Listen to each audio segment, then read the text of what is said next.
Good morning, everybody. Well, it is a gloomy morning here in Oklahoma.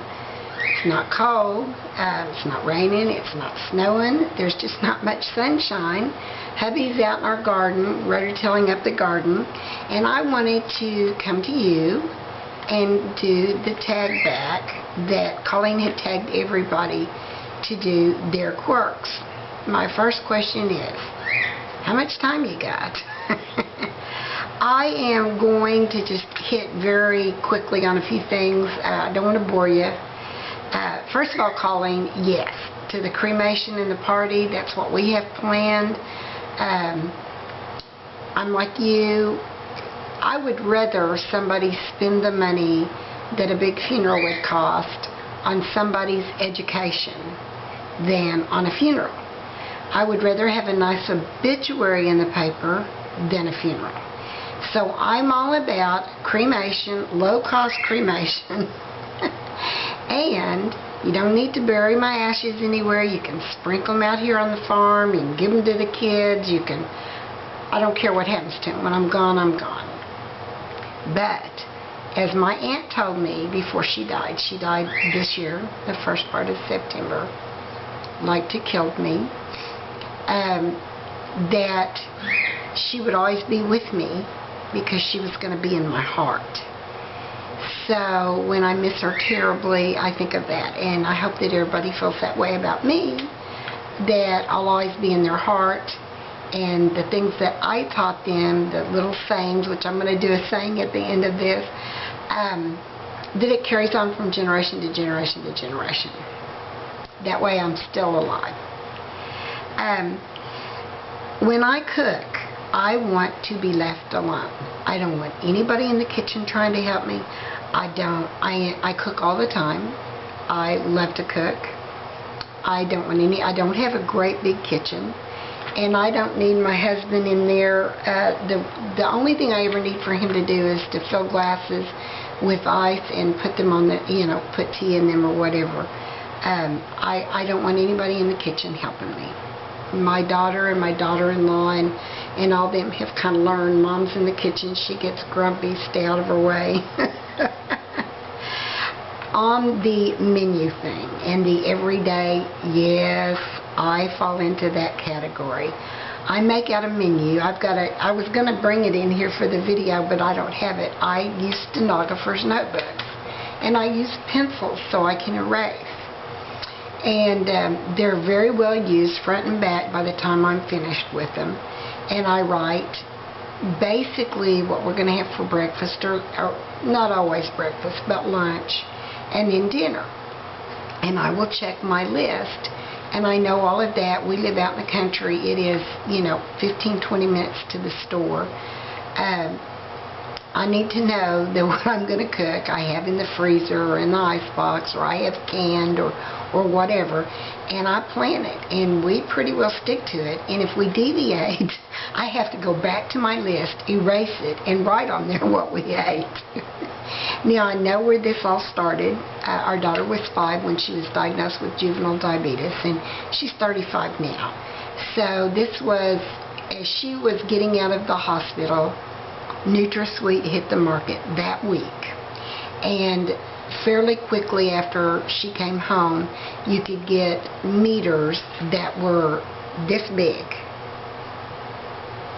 okay, about the size of a portable DVD player, that you could read the blood sugars at home with, and they were quite expensive, and you had to special order them through a medical supply company.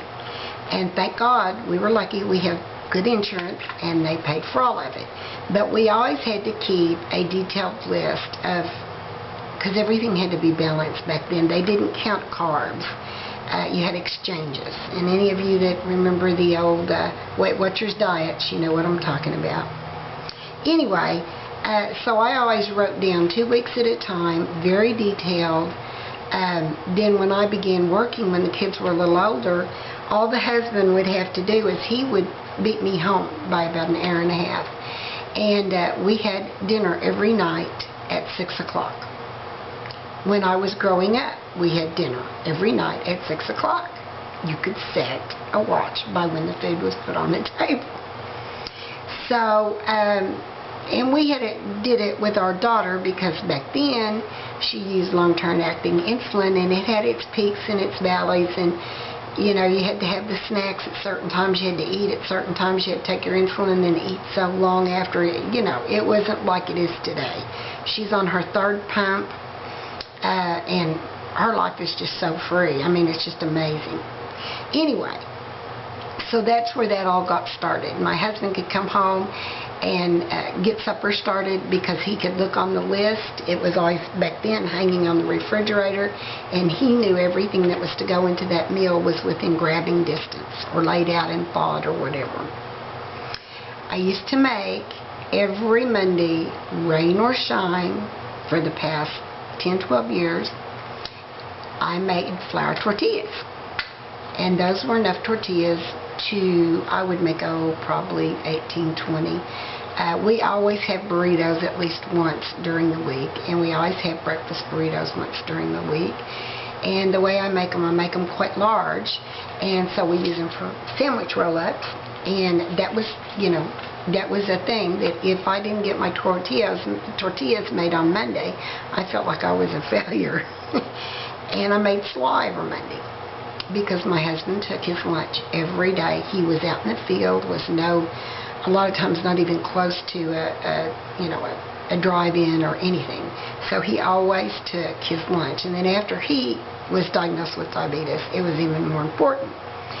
So every Monday I also made slaw, because this is something he could eat that fats didn't bother him in the mayonnaise, and it gave him something to crunch on.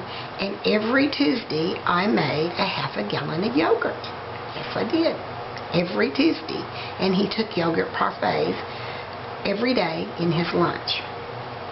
Now that he's retired, and I would love for some people to chime in on having retired husbands. We're getting along wonderfully, but the whole scheme of the way we eat and do things is different. So I've quit making tortillas on Monday and slaw on Monday and yogurt on Tuesday. We just aren't eating it like he did.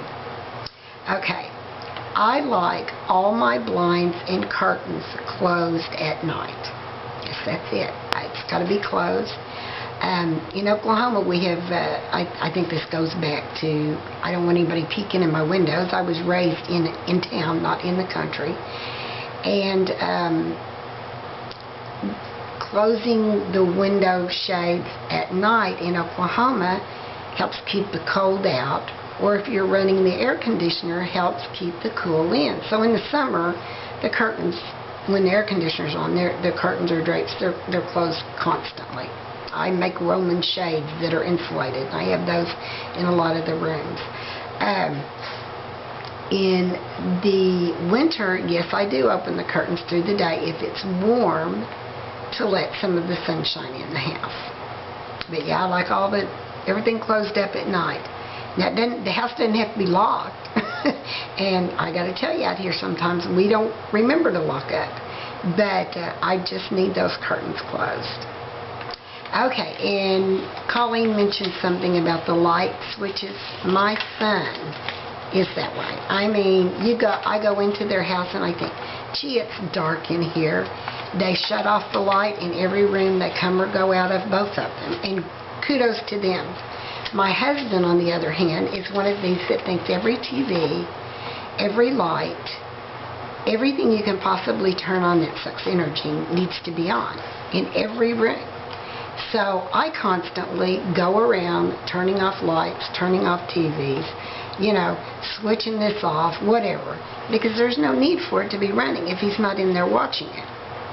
But my daddy had a saying that he got from my mother's mother, and my mother didn't use it a lot, but my dad had got it from his mother-in-law, and this is what it was. When not in use, turn off the juice. Be wise, economize. And that's a really good saying, because if you're not using it, there's no need to have it sucking the energy, using energy, or paying the higher bills. And I'm an avid recycler, but that's a whole nother ballgame, a whole nother part of my life. So, that is my tag back. I'm sorry it's so long. I hope I didn't bore you to death. And please, you guys, do the same thing. It helps us get to know each other. Bye-bye.